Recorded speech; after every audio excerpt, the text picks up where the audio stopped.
Imposter syndrome destroys more confidence and kills more dreams than lack of ability ever could.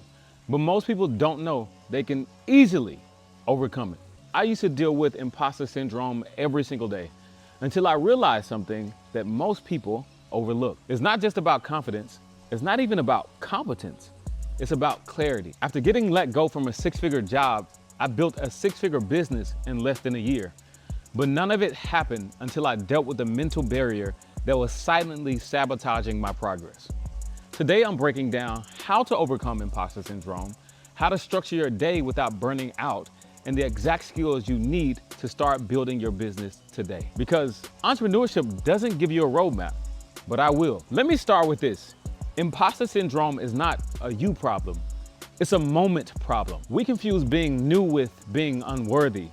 But being new simply means you haven't done it yet. It doesn't mean you're not capable. When I started entrepreneurship full-time, I questioned everything. Who am I to be teaching people about business, about mindset?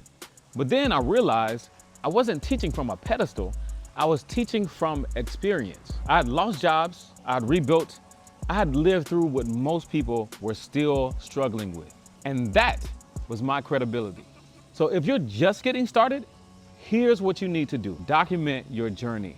Don't fake progress, show the process, because people respect you being real. Use I'm learning as your superpower, because being a student builds trust. Get around people who are also building, because isolation is just gasoline for self-doubt. When I left corporate, I thought I had to work 14-hour days just to prove I could do it on my own. But here's the truth. Productivity isn't about how many hours you work.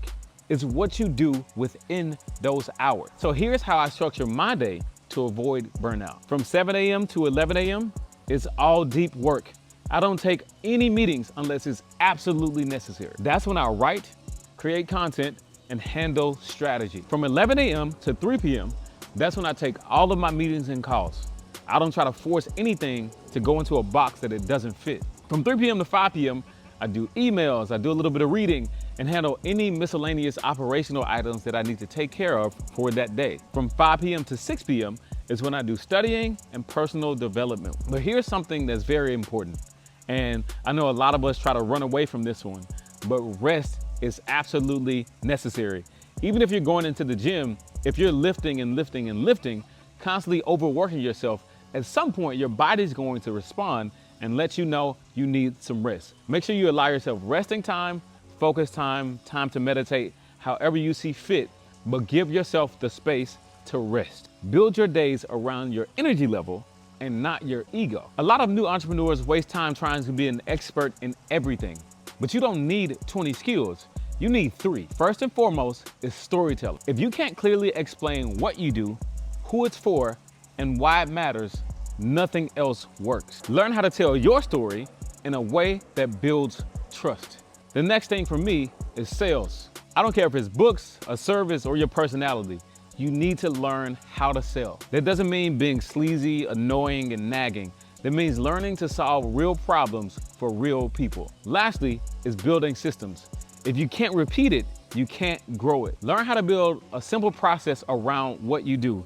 Even a simple Google Sheet can change the game. Master those 3 things and you'll go a lot further than people with a laundry list of certifications, but they have no clarity on what to do.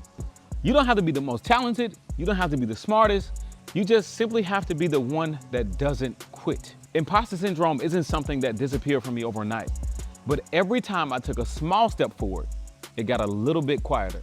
And eventually, my results became a lot louder than my doubt. So start, even when it's messy, but especially when it's uncomfortable. If you felt this in any way, make sure you subscribe for more content about beating burnout, strategy, and how to turn your story into something meaningful. And if you're still feeling like you need a little bit more to get started, I've included my Late Start Toolkit in the description below. Make sure you check it out.